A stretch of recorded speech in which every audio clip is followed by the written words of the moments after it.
Louvado seja o nosso Deus. Deus tem algo especial para a nossa vida hoje, amém? A palavra que eu quero compartilhar nesta noite tem por tema restaurando o altar. Você pode dizer isso comigo? Diga: restaurando o altar.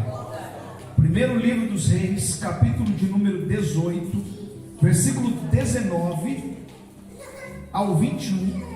Depois eu vou ler outros versículos e eu vou citando aqui para você acompanhar na tua Bíblia ou acompanhar aqui na projeção, amém? Então, primeiro livro dos Reis, capítulo 18, versículo 19 em diante, diz assim: agora, pois, manda ajuntar a mim todo o Israel no Monte Carmelo, como também os 450 profetas de Baal e os 400 profetas do poste ídolo que comem na mesa de Jezabel. Então enviou Acabe mensageiros a todos os filhos de Israel e ajuntou os profetas no Monte Carmelo. Então Elias se chegou a todo o povo e disse: até quando cocheareis entre dois pensamentos? Se o Senhor é Deus, segui-o; se é Baal, segui-o. Porém o povo nada lhe respondeu. Versículo 30. Então Elias disse a todo o povo: chegai-vos a mim. E todo o povo se chegou a ele. Elias restaurou o altar do Senhor que estava em ruínas. Tomou 12 pedras, segundo o número das tribos dos filhos de Jacó, ao qual viera a palavra do Senhor dizendo: Israel será o teu nome. Versículo 36. No devido tempo, para se apresentar a oferta de manjares, aproximou-se o profeta Elias e disse: ó Senhor, Deus de Abraão, de Isaque e de Israel, fique hoje sabido que tu és Deus em Israel, e que eu sou teu servo, e que segundo a tua palavra fiz todas essas coisas. Responde-me, Senhor, responde-me, para que este povo saiba que tu, Senhor, és Deus, e que a ti fizestes retroceder o coração deles. Então caiu o fogo do Senhor e consumiu o holocausto, a lenha e as pedras e a terra, e ainda lambeu a água que estava no rego.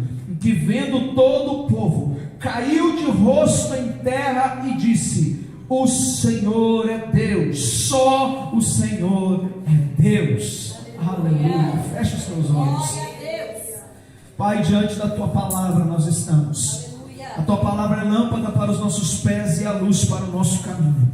Fala conosco não aquilo que nós queremos, mas o que precisamos ouvir e entender nesta noite, através da tua palavra, em nome de Jesus. Amém.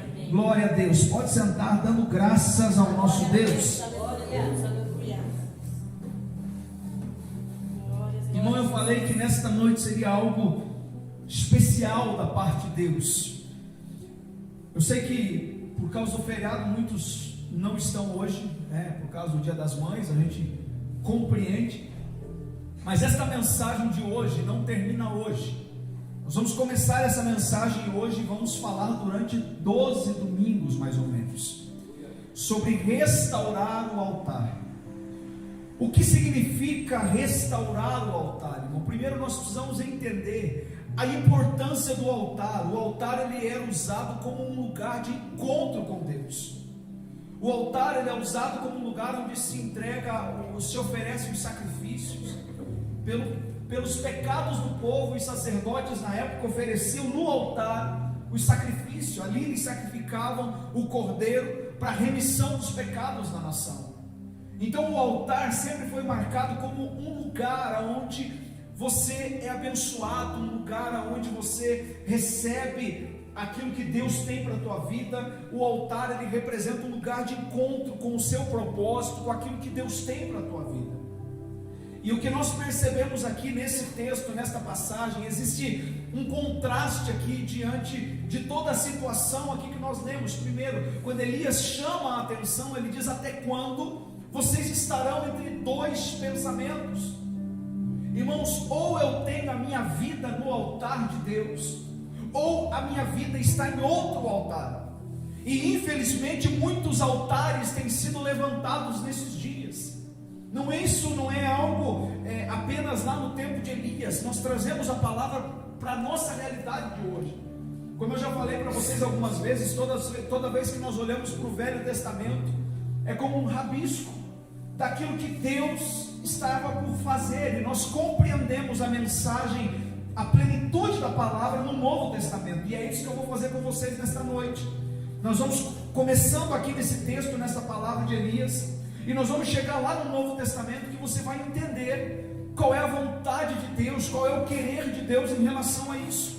O nosso altar precisa estar restaurado, o nosso altar precisa estar preparado para que o fogo de Deus venha, receba aquilo que nós oferecemos para Ele, amém? A Bíblia diz, irmão, que nós não podemos oferecer para o Senhor fogo estranho. Na Bíblia, se você pegar o livro de Números, homens que ofereceram fogo estranho para o Senhor diante do altar foram consumidos, perderam a sua vida.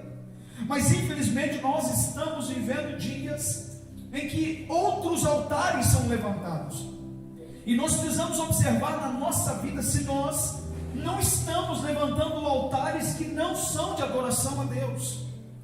Então, culto de domingo, irmão, é culto que nós prego para a igreja. Hoje muitos da liderança principalmente faltaram, alguns justificaram, avisaram, outros estiveram aqui, mas nós vamos dar continuidade a essa palavra. Essa palavra, por isso que está sendo gravada, porque depois eu vou liberar essa palavra, e eu quero que todos aqueles que são da liderança ouçam essa palavra, porque nós vamos caminhar dentro dela durante várias semanas aqui.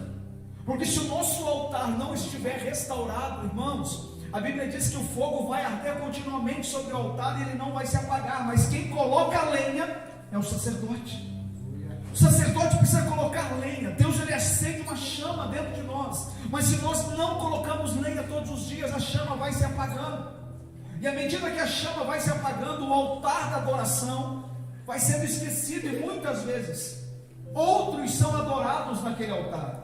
O que aconteceu aqui na nação de Israel é o que o Elias começa a dizer primeiro: vocês estão entre dois pensamentos, ou seja, uns querem adorar Baal, outros estão sentados na mesa de Jezabel e profetizam aquilo que ela manda profetizar, ou seja, o povo perdeu a essência da palavra. Eles queriam ouvir aquilo que agradava aos seus ouvidos e não aquilo que Deus queria falar com eles.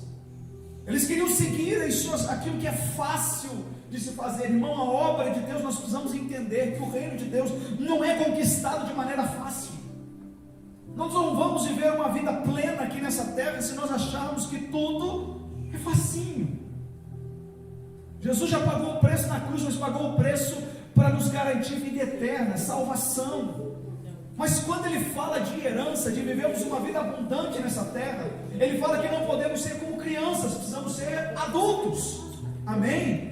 Porque o herdeiro, quando ele é pequeno, ele nada se difere do servo, ele não tem controle das coisas, ele não tem domínio da sua vida, e ele vive uma vida que não adora a Deus, porque o seu altar está em ruínas. Essa nação, primeiro, estava em dois pensamentos. Segundo, havia um profeta de Deus e havia 850 profetas de Baal. Enquanto um falava a verdade, 850 traziam outras histórias, falavam de outras coisas. Enquanto um pregava o evangelho, outros pregavam mensagens que não tinham nada a ver com o evangelho. Irmão, olha para a realidade dos dias de hoje. Irmãos, olha para as realidades dos nossos dias. Quantas palavras você ouve por aí? Quantas mensagens você ouve por aí? Se você quisesse, passa o dia todo ouvindo mensagens, ouvindo palavras. Mas eu pergunto para você, todas essas palavras têm fundamento bíblico? Irmão, inclusive o grupo da igreja, cuidado com as mensagens que você coloca no grupo da igreja. Se não tiver embasamento bíblico, eu vou cortar na hora, porque nós precisamos seguir o que a palavra de Deus nos ensina. Se é palavra, é verdade. Se não é palavra, irmão, nós não queremos. Nós não vamos viver uma vida baseada num altar humano. O altar, ele é de sacrifício, o altar, ele é do Senhor, amém? E o que acontece aqui é que Elias, quando reúne aquele povo, ele diz: olha, já que vocês acham que o Deus de vocês é o Deus verdadeiro, então busquem a Ele. Vamos ver se o Deus que vocês estão falando responde ou não responde. Porque uma pessoa de Deus, quando ela fala, acontece. Uma pessoa que está vivendo no Evangelho, que está vivendo na palavra, a sua palavra tem poder. Agora, alguém que está adorando um Deus Baal, ela precisa se garantir na palavra desse Deus. Então o altar, irmão, quando ele não está consagrado a Deus, ele não é forte o suficiente para permanecer de pé. Então, se a tua fé for forte o suficiente, você vai sorrir enquanto os teus adversários vão chorar. Foi o que aconteceu com Elias. Elias desafiou aqueles profetas e ele disse: vão lá, orem, clamem, busquem ao Deus de vocês, eu quero ver se o Deus de vocês é verdadeiro. E aqueles homens começaram a clamar, começaram a buscar, interceder e clamar para o Deus Baal responder. A Bíblia diz que era perto do meio-dia e nada. E Elias começou a rir deles, porque a fé de Elias era forte o suficiente. Glória a Deus. E ele começou a rir e dizer: ei, cadê o Deus de vocês? Clama um pouquinho mais alto, grita um pouco mais. Pode ser que ele esteja dormindo, cochilando, que ele não está respondendo. Clama por eles. E nada, irmão, não teve resposta, porque o Deus que responde é o nosso Deus. Glória a Deus. O Deus que responde é o Deus da Bíblia. Ô pastor, Deus não fala mais comigo. É porque você não abre a Bíblia, porque você está atrás de profetada muitas vezes. A gente quer ouvir Deus falar conosco através de um e de outro e não abre a Bíblia. Deus não vai falar. Deus fala conosco através da sua palavra. Irmão, eu creio que Deus usa profetas, Deus usa pessoas, mas se a palavra de um profeta não tem fundamento na Bíblia, irmão, não acredita nesta palavra. Não acredita nesta palavra. Glória. Tudo que Deus vai falar conosco, Ele não vai falar diferente daquilo que está na palavra. Ah, mas eu posso fazer porque aquele pastor, aquele pregador da internet falou isso e aquilo, né? E a palavra falou o quê? Porque nós vivemos um tempo de super graça, irmão, que tudo pode, tudo é permissivo, não tem problema nenhum. Mas não é assim que funciona. Quando o altar está em ruínas, o fogo não vem. Aqueles homens clamaram, 850 clamando, pulando e gritando e dançando, e nada aconteceu. Elias sozinho, diante de todos, falou: agora eu vou mostrar para vocês que o fogo vai descer sobre o altar. Glória a Deus. E Elias faz uma coisa, irmão, que eu sou muito detalhista, então eu gosto de prestar atenção nos detalhes da palavra. Elias, quando chega para os profetas, ele diz: olha, vamos fazer um rego, fazer um buraco aqui em volta do altar, vamos cavar em volta do altar. Fez todo mundo cavar em volta do altar. Depois de todo mundo cavar, ele diz: olha, agora nós vamos jogar água aí, enche de água. Você sabe por que Elias fez isso, irmão? Que tem um estudo que diz que embaixo, no Monte Carmelo, tinha um pouco de larva, que diz, e que ali os profetas de Baal pulavam ali para tentar ver se subia alguma coisa ali para pegar fogo no negócio. E Elias, se ele não enche aquele lugar de água, ele simplesmente clama e o fogo vem, eles iam dar desculpa de que o fogo veio de baixo. Então Elias, para mostrar que o fogo não vinha de baixo, encheu tudo de água. Porque o fogo do Senhor não vem de baixo, irmão. Sabe o que significa isso? O fogo do Senhor não é emoção. Diga para quem está do teu lado: o fogo do Senhor não é emoção. Irmão, não é aquele negócio, aleluia, glória a Deus, maravilha, e de repente a vida está uma tranqueira. Briga com todo mundo, xinga todo mundo, fala mal de todo mundo. O fogo do Senhor não é emoção, irmão. Aquele negócio que eu fico louco, viro cambalhota dentro da igreja, mas lá fora eu vivo uma vida toda torta, toda corrompida. Não, isso não é o fogo de Deus. O fogo de Deus não é aqui da terra, o fogo de Deus vem do alto. E quando o fogo de Deus toca no nosso altar, no nosso coração, a nossa vida nunca mais é a mesma. Aleluia. Nós decidimos fazer diferente. Eu tenho vontade, eu me iro, eu fico com raiva, como eu já falei aqui algumas vezes, mas eu não caio, porque a Bíblia diz: irai-vos, mas não pequeis. Quando o fogo arde no coração, você tem vontade às vezes de arrebentar um, mas você não faz, porque o fogo arde no teu altar e você lembra da palavra. E a palavra diz que se te baterem de um lado, o que é que você faz? Se oferece o outro. Ah, porque tiraram uma jaqueta minha, dê duas para ele. É assim que funciona. Pegaram minha botina, dá outra botina. Por quê? Porque o fogo está ardendo no altar. Glória a Deus. Aleluia. E Elias se encheu e orou ao Senhor. E quando ele ora, irmão, perceba que a oração de Elias, ele não ficou 2, 3 horas clamando. Quanto tempo dá para a gente ler o versículo que eu li ali? Não dá 1 minuto de oração. Quando o altar está restaurado, irmão, não é o tempo que importa, é a qualidade. Se o altar está preparado, irmão, é só você olhar para o Pai. E aí, Senhor, Glória. desce. Aleluia. Porque a comunhão com Deus, a Bíblia diz que os verdadeiros adoradores adoram em espírito e em verdade, porque é estes que o Pai procura para que o adorem, irmão. Tem gente que sacrifica tanto, mas não restaura o altar, quer continuar sempre, sabe, com as mesmas coisas. Entenda aqui que a nação de Israel, quando Elias, antes dele orar para o fogo cair, a Bíblia diz que ele restaurou o altar do Senhor que estava em ruínas. E para restaurar aquele altar, a Bíblia diz que ele pegou 12 pedras. Quantas? 12 pedras. Por que 12 pedras? Pergunta por quê, pastor? Cada pedra representava a nação de Israel, uma tribo das nações de Israel. A nação de Israel, ela foi formada pelos descendentes de Jacó, pelos filhos de Jacó, e 2 netos, na verdade. Eu vou citar aqui, ó, faz as contas comigo aí, tá? E depois eu vou te perguntar. Faz as contas. Rúben, Simeão, Levi, Judá, Dan, Naftali, Gade, Asser, Issacar, Zebulon, Benjamim, Efraim e Manassés. Quantos deu? Quantos? 13. Ô pastor, mas não é 12? Não era 12? A herança da tribo de José foi dividida pelos seus filhos, Efraim e Manassés. Mas então, mesmo assim, se fosse a divisão das terras, daria 13.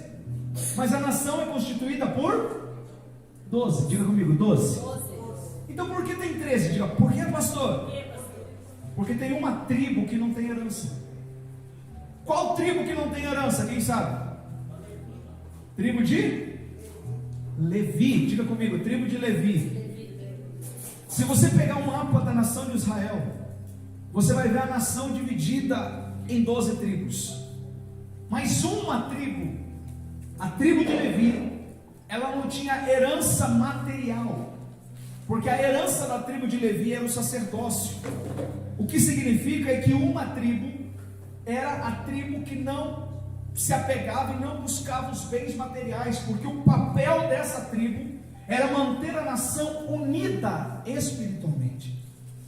A tribo de Levi era a tribo que caminhava entre as tribos para lembrá-los da verdadeira adoração, para lembrá-los do altar do Senhor e da importância do altar.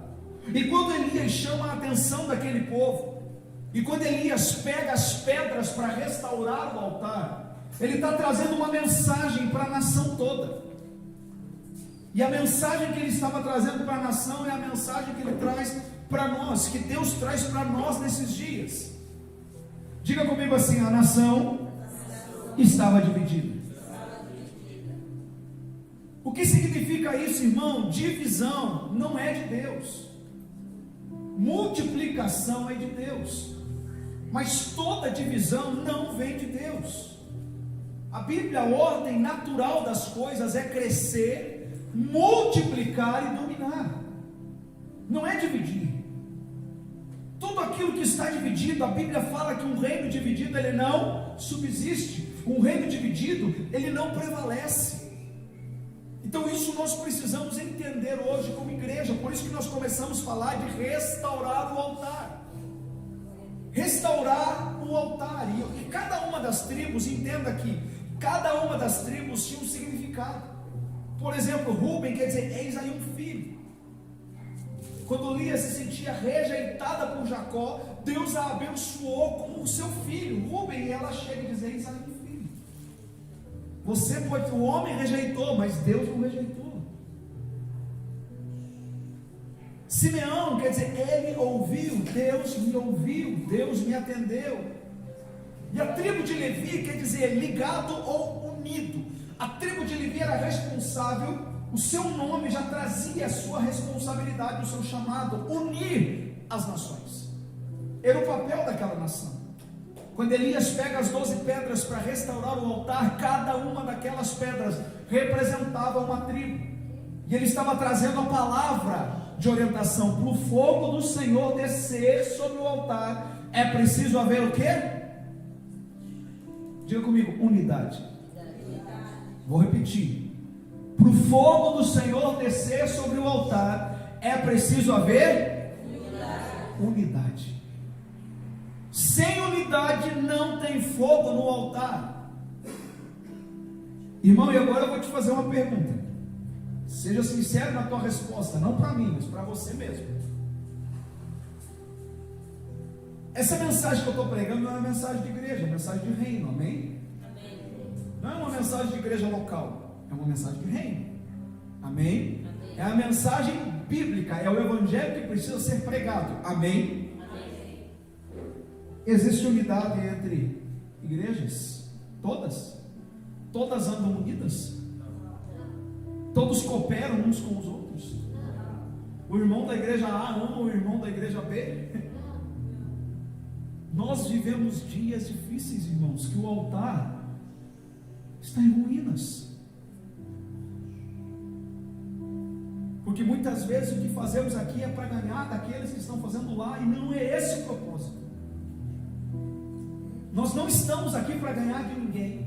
Nós não estamos aqui para fazer nada para mostrar para um ou para outro.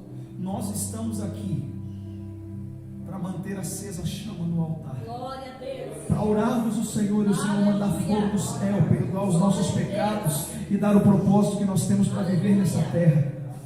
Irmão, tem muita coisa para ser feita no reino de Deus. Nós não precisamos competir com ninguém. Nós precisamos simplesmente todos os dias ser melhores do que nós mesmos.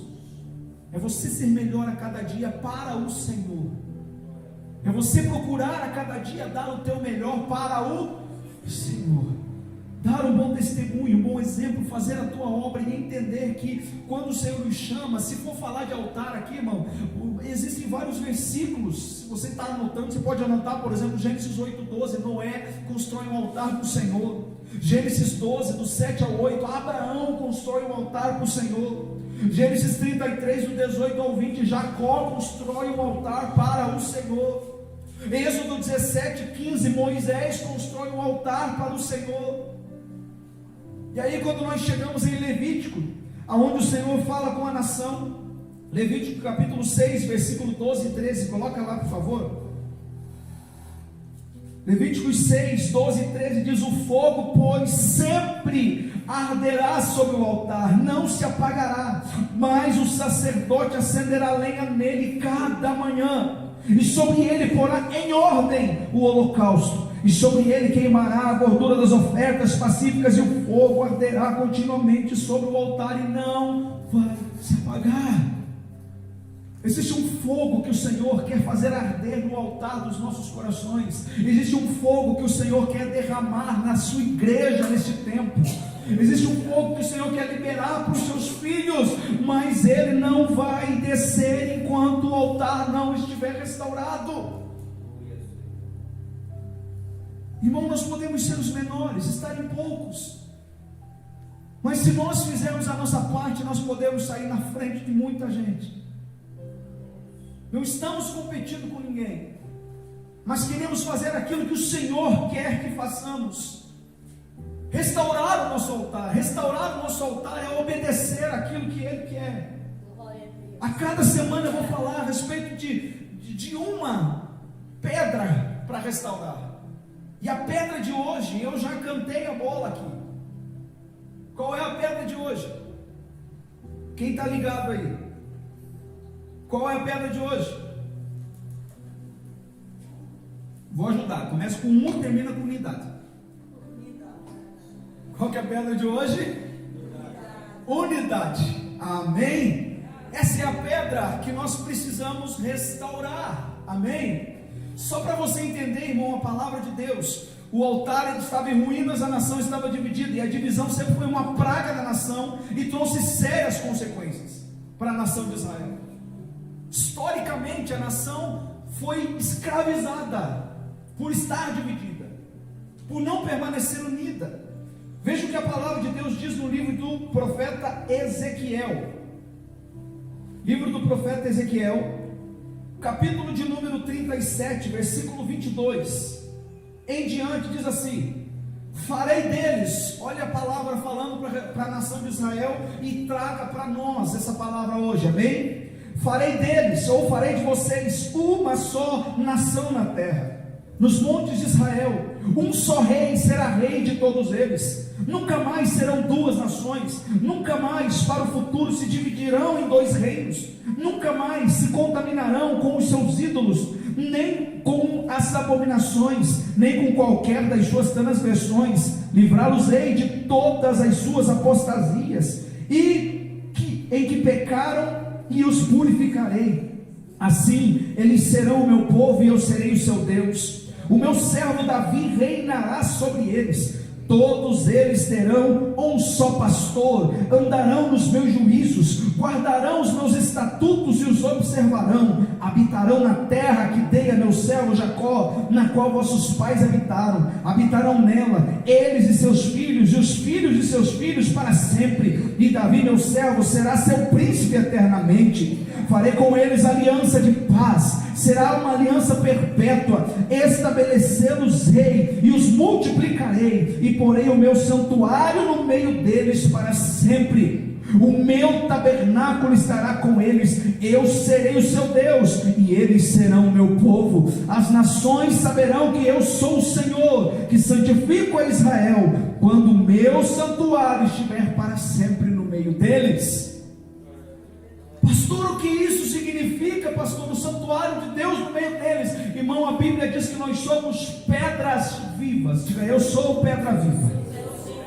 Só que essa pedra sozinha serve apenas para tropeços. Já encontrou uma pedra no meio do caminho? Já tropeçou numa pedra no meio do caminho? Agora, quando essas pedras entendem sobre unidade e se juntam, como nós estamos aqui hoje, nós nos tornamos o tabernáculo de Deus na terra. E esse é o propósito. Quando o Senhor diz o meu servo Davi, lembra do cego Bartimeu, quando ele diz: Jesus, Jesus, filho de Davi, tem misericórdia de mim, porque Jesus cumpre a palavra profética, ele vem da linhagem de Davi. E a Bíblia diz que quando ele vem, irmãos, ele vem como um servo, como um humilde, como um homem de dores, que se entrega por mim e por você. Mas quando você pega o Salmo 24, o salmista cantando: levantai, ó portais eternos, levantai, ó portas, as vossas cabeças, para que entre o Rei da Glória. Anjos do lado de fora cantando, e anjos do lado de dentro respondem: mas quem é este, o Rei da Glória? E os anjos que estão lá fora dizem: o Senhor dos exércitos é o Rei da Glória.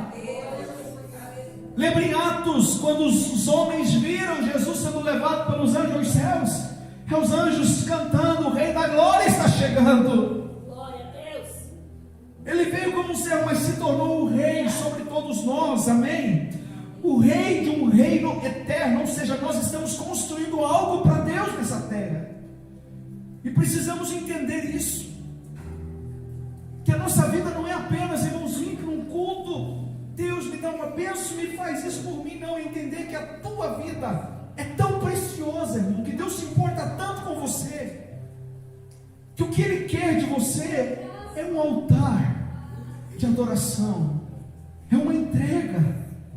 O que Deus quer é morar, é habitar em você. O que Deus quer, irmão, é se manifestar através da tua vida nessa terra. Quando você entende isso, que Deus quer tocar na tua vida de tal maneira que você e Ele sejam um, nunca mais a tua vida é a mesma. O que sendo um, irmão. Nós temos o poder que a Bíblia diz que vós sois. Tem um salmo, quando o salmista diz que vós sois deuses, é algo forte. Mas é eu e você andando aqui nesta terra, não sendo nós. Aquilo que o apóstolo Paulo diz, não mais vivo eu, mas Cristo vive em mim. As pessoas olharem para nós e não verem nós, verem a presença dele em nós, porque o nosso altar está restaurado, porque o nosso altar está preparado e o fogo está ardendo sobre este altar.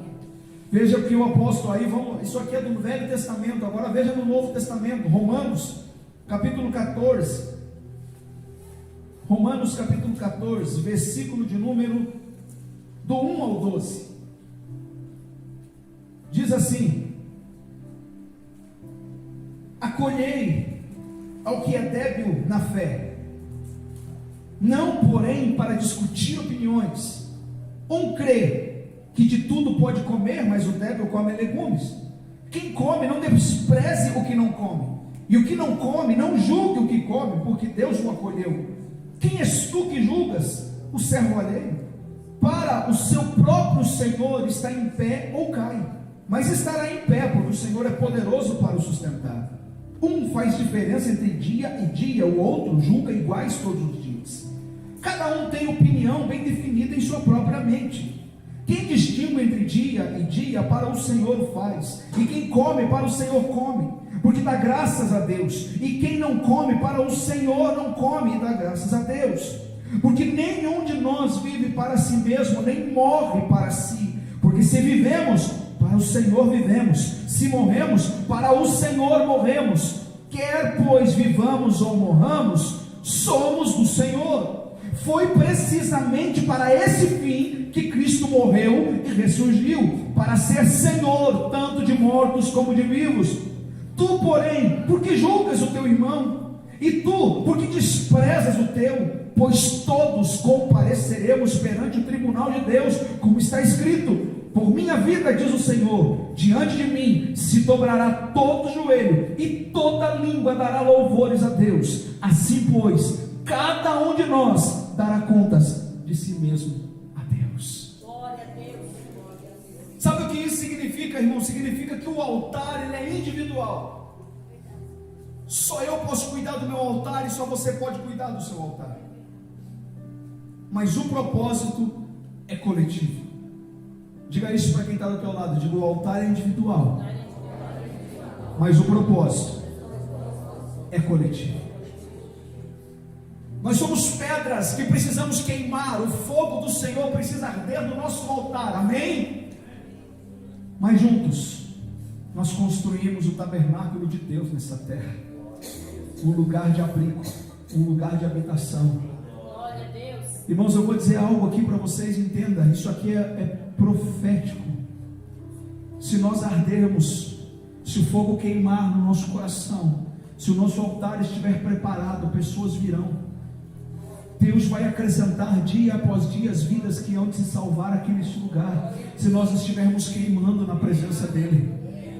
Que nós precisamos, às vezes nós oramos, pedimos sabedoria para Deus, Deus dá estratégia, dá sabedoria, e a gente tem um monte de coisa, eu tenho um monte de estratégia, um monte de sabedoria, experiência com missões, com evangelismo, com tantas coisas, mas o que eu e você precisamos, irmão, é arder na presença do Senhor, é o nosso altar estar preparado. Porque se o nosso altar está preparado, o fogo aquece o nosso coração. Nós nos amamos as pessoas, nós entendemos a vontade de Deus, nós respeitamos o tempo de Deus, nós respeitamos o tempo das pessoas, como diz aqui o apóstolo Paulo: acolham aquele que é débil na fé, ou seja, aquele que tem problema na fé, aquele que não consegue se firmar, aquele que é fraco, acolha. Glória a Deus, aleluia. Um come isso, outro come aquilo, acolha. Glória a Deus. Um faz isso, outro faz aquilo, mas eu não gosto disso, não. Acolha. Porque nós vivemos um evangelho que separa as pessoas. Vivemos dias em que pessoas estão pregando um evangelho que separa as pessoas, que afasta as pessoas, que distancia as pessoas. Irmão, ninguém é ganho se não for amado primeiro. Não adianta tentar convencer as pessoas com as nossas palavras. Nós vamos ganhar as pessoas a partir do momento que nós amá-las de verdade, seja qual for os seus defeitos, seja qual for as suas falhas, as suas fraquezas. É o amor primeiro, depois maravilhoso, que a Bíblia diz que nós nos sentimos constrangidos com o tamanho amor. E uma pessoa, quando ela se sente amada de verdade, é como num casamento, irmão. Quando uma mulher se sente amada pelo seu esposo, quando o esposo se sente amado pela sua esposa, ele é constrangido a mudar. Sim ou não? Quando o amor é tanto, irmão, eu não posso continuar desse jeito, eu não posso ser ruim para essa pessoa porque ela me ama tanto. É assim que as vidas vão ser transformadas aqui neste lugar. Quando elas entrarem aqui, o nosso fogo, o fogo do Senhor estiver ardendo no nosso coração de tal maneira que elas olharem para nós e elas verem o amor do Senhor nos nossos olhos. Porque a Bíblia diz que os olhos do Senhor brilham como chamas de fogo. As pessoas têm que olhar para nós e ver a vida no nosso olhar também, amém? Pior coisa que tem é você olhar para uma pessoa e você ver no olhar dela o desprezo, a arrogância, a soberba. E em quantos lugares a gente vê isso? Em quantas igrejas, pessoas que hoje estão desviadas, entraram dentro da igreja esperando um olhar de Cristo e enxergaram um olhar de orgulho, de arrogância, de soberba, e nunca mais voltaram e se perderam. Que cada pessoa que entrar aqui, meu irmão, ela possa olhar nos nossos olhos e ver Jesus no nosso olhar, e ver o amor no nosso olhar, e ver a vida no nosso olhar, porque o nosso altar está restaurado para a glória de Deus, amém? Eu vou para a parte final para você entender o todo. Abra a tua Bíblia em Efésios, um pouco para frente. Se você estava em Romanos, você passa as cartas 1 e 2 Coríntios, Gálatas, e depois nós vamos para Efésios, capítulo de número 3,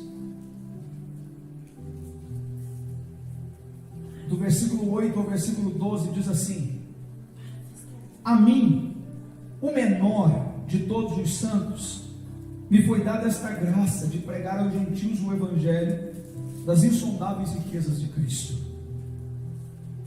e manifestar qual seja a dispensação, ou seja, o tempo do mistério, desde os séculos, que estava oculto em Deus, que criou todas as coisas, para que pela igreja seja conhecida a multiforme graça de Deus, agora dos principados, potestades nos lugares celestiais, segundo o eterno propósito que estabeleceu em Cristo Jesus nosso Senhor, pelo qual temos ousadia e acesso com confiança mediante a fé nele. O que o apóstolo Paulo está dizendo? Eu, o menor, porque ele é o apóstolo que chegou depois dos que foram chamados. Ele teve um encontro com Jesus e começou a pregar não para o povo de Israel, começou a pregar para os gentios. Por isso que a Bíblia diz que ele veio para os que eram seus, mas os seus o rejeitaram. Por isso que o evangelho chegou até nós, por causa de um homem chamado Paulo, que era perseguidor da igreja, mas caiu do cavalo. O Senhor transforma a vida de Paulo quando ele tem um encontro com ele na estrada de Damasco. E esse encontro transformou tanto a vida de Paulo, que ele começou a pregar para aqueles que não eram. Às vezes, irmãos, nós estamos olhando tanto para as pessoas, achando que esse pode, esse aqui, vou pregar para esse. E às vezes aqueles que a gente está olhando e achando que não são aqueles que estão com o coração aberto para receber o evangelho, para receber o amor de Deus, para mudar de vida. Que o Senhor amplie a nossa visão a partir de hoje e a gente consiga enxergar isso aqui. E quando a Bíblia fala da multiforme graça de Deus, quer dizer que a forma da graça do Senhor são várias. Não é como a gente imagina. Às vezes a nossa cabeça é tão limitada que a gente limita a graça de Deus. A graça de Deus é para todos. Aquele que todo mundo rejeita, aquele que todo mundo diz que não é, esse é. Aquele que todo mundo acha que não tem nenhum valor, que não vai ser ninguém, às vezes é esse aí. Que Deus tem um negócio com ele, irmão. Deus tem um negócio com o rejeitado que é fora comigo. Eu fico impressionado, sabe? Como Deus faz com o rejeitado. Gente que foi rejeitado às vezes no ventre da mãe, depois foi rejeitado pelo pai, foi rejeitado pela mãe, foi rejeitado às vezes num casamento, foi rejeitado num trabalho, e de repente Deus pega os rejeitados e coloca eles diante do altar e começa a honrar. e comece a usar eles, e comece a fazer coisa através da vida deles. É assim que funciona. Que o apóstolo Paulo está falando sobre a multiforme graça de Deus, que nós precisamos ter ousadia para acreditar nisso, que o Senhor quer transformar a nossa vida, que o Senhor quer nos usar, que o Senhor quer fazer de nós instrumento nas mãos deles, mas para isso nós precisamos restaurar o nosso altar. Para ir para a parte final, capítulo 4 de Efésios, versículo 4 ao 6 diz assim: há somente um corpo e um espírito, como também fostes chamados numa só esperança da vossa vocação. Há um só Senhor, uma só fé, um só batismo, um só Deus e Pai de todos, o qual é sobre todos, age por meio de todos e está em todos. Há um só Deus, irmãos. Eu falei aqui, acho que não foi no treinamento, se eu não me engano. Eu preciso ser quem eu fui chamado para ser, não importa onde eu estiver. Se você estiver no teu trabalho, por mais que o teu trabalho seja do outro lado da cidade, honre a Deus lá, prega o evangelho lá, ganhe uma alma lá. Pastor, mas se não vier aqui, você está dando fruto para o reino de Deus. Pode ser que uma pessoa que você vai ganhar, às vezes lá em outra cidade, nunca vem aqui dentro desta igreja, mas quando você serve o reino de Deus, uma vida que você ganha lá do outro lado, que não vem aqui, Deus manda duas para cá. Deus não perde para nós, irmãos. Tudo que eu entrego para Ele, tudo que eu ofereço para Ele, volta para a minha vida 100 vezes mais. Jesus falou a respeito disso para os seus discípulos. Eles, olhem, tudo que vocês abrirem mão, se você abrir mão de casa, de pai, de mãe, de tudo, ainda nesta vida, vocês vão ser recompensados 100 vezes mais. Nós precisamos entender isso. E o que a Bíblia está dizendo? Na sequência, versículo 11, diz assim: Ele mesmo concedeu uns para apóstolos, outros para profetas, outros para evangelistas, outros para pastores e mestres, com vista ao aperfeiçoamento dos santos para o desempenho do seu serviço, para a edificação do corpo de Cristo, até que cheguemos à unidade da fé, do pleno conhecimento do Filho de Deus, a perfeita varonilidade, à medida da estatura da plenitude de Cristo, para que não sejamos como meninos, agitados de um lado para o outro e levados ao redor por todo o vento de doutrina, pela artimanha dos homens, pela astúcia com que induzem ao erro, mas seguindo a verdade em amor, cresçamos em tudo naquele que é a cabeça, Cristo, de quem todo o corpo, bem ajustado e consolidado pelo auxílio de toda a junta, segundo a justa cooperação de cada parte, efetua o seu próprio aumento para a edificação de si mesmo em amor. Aleluia. O mistério de Deus é a unidade. O propósito de Deus é a unidade. Mas nós precisamos entender isso, irmãos. Nem todo mundo é profeta, nem todo mundo é evangelista, nem todo mundo é pastor, nem todo mundo é mestre. Ele escolhe uns para determinado propósito. Como aqui dentro desta casa, desse lugar onde nós estamos. A oração que eu faço é que Deus levante-nos aqui para fluir nesses 5 ministérios. Não é um pastor que tem todo o ministério, não, irmão. Deus vai levantar evangelistas, profetas, mestres, apóstolos. Para quê? Para a edificação desse corpo, para a edificação desta igreja. Mas não apenas para a edificação aqui, irmão. Nós servimos ao reino de Deus. Nós fazemos aqui, nós fazemos o nosso trabalho, nós fazemos na região, nós fazemos aonde nós somos chamados para fazer, para que o reino de Deus venha a crescer, amém? E cheguemos todos, como a Bíblia diz, a uma unidade de fé. Uma pessoa que está em unidade, uma pessoa que está ligada com o corpo, uma pessoa que está servindo no corpo, como diz a Bíblia aqui, está fazendo a sua parte, a sua justa operação no corpo. Ela não é levada por qualquer vento de doutrina, ela não é induzida ao erro pelos enganadores, ela permanece firme na sua fé, ela permanece firme no propósito para o qual ela foi chamada. E para irmos para a parte final, eu te pergunto hoje: como está o teu altar? Hoje é dia de começarmos esse processo. Eu preparei aqui para vocês, para você não esquecer da palavra. Você vai levar uma pedra do altar hoje para a tua casa. E aqui tem uma frasezinha que diz assim: minha vida no altar de Deus. A cada semana você vai pegar uma pedra dessa aqui. Se você quiser abrir e escrever atrás aqui qual foi a pedra do dia, escreve. Qual foi a pedra de hoje? Unidade. Não pode faltar isso no teu altar. Essa é uma pedra, diga comigo, uma pedra para restaurar o altar. Nós vamos aprender 12 pedras. 12. E você vai, tudo que eu for falar aqui vai estar na Bíblia. Eu não venho, sabe, eu não conto muita história. Às vezes eu conto testemunho ou outro. Mas cada vez que eu prego, eu abro a Bíblia. E eu gosto de fazer você, quando se vier, venha com a Bíblia. Traga papel, traga caneta. Se você não conseguir acompanhar na hora, anote para você ler depois. Porque o propósito da igreja se reunir é ser edificada. O propósito da igreja estar reunida, irmão, não é a gente sair daqui pulando e gritando, e lá na frente, no outro dia, a gente viver uma vida que não glorifica a Deus, não arder na presença de Deus, a gente olhar para aqueles que estão precisando e não sentir nada. Sabe quando a gente fala do fogo arder, irmão? Eu estou falando do fogo. Pastor, que fogo é esse? Que chama é essa? Diga comigo, o amor. Quando falar do fogo arder no coração, eu estou falando o mesmo amor que Jesus teve.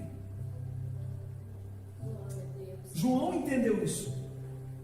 Quando ele ainda era discípulo de Jesus, e Jesus estava pregando e o povo não queria saber, João virou para Jesus e disse: ô mestre, quer que ore para Deus mandar fogo do céu e queimar todo mundo?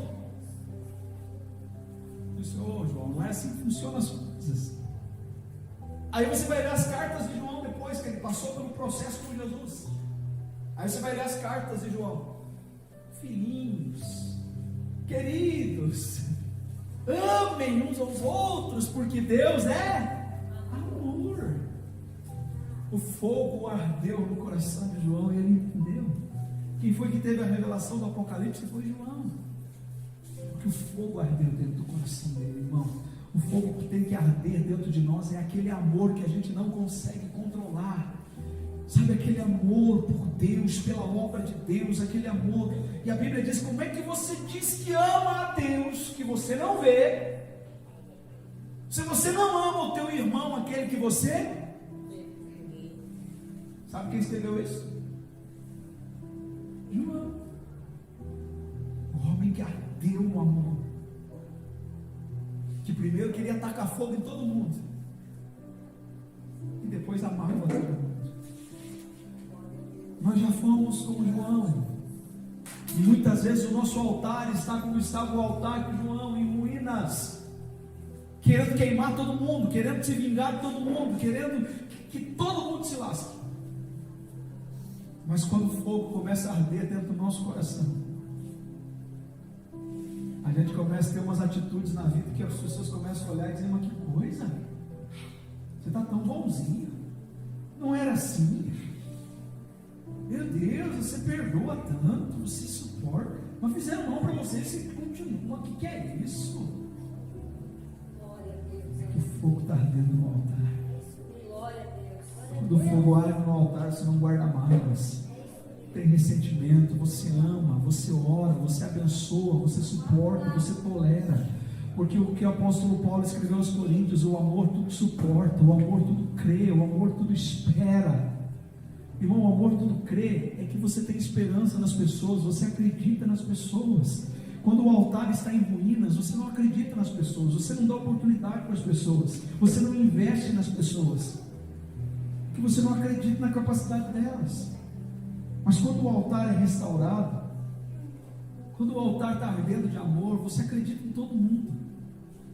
Mas eu sou bobo, daí que acreditar, porque está ardendo no coração. Me diga alguém que Jesus não acreditou, irmão. Até Judas, que ele sabia que era um traidor, ele deixou do lado dele até o final, até o último dia.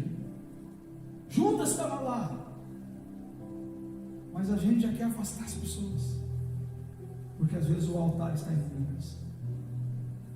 Quem quer restaurar o altar junto comigo? Glória a Deus. Se coloque em pé. Aleluia. Oh Senhor, Santo teu nome, Jesus. não adianta pedir pelo fogo antes de restaurar o altar.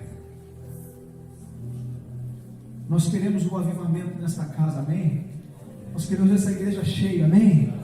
Queremos ver vidas aqui sendo transformadas, sendo impactadas. Irmão, eu quero ver aqui milagres acontecendo. Mas se não restaurarmos o altar, o fogo não vem.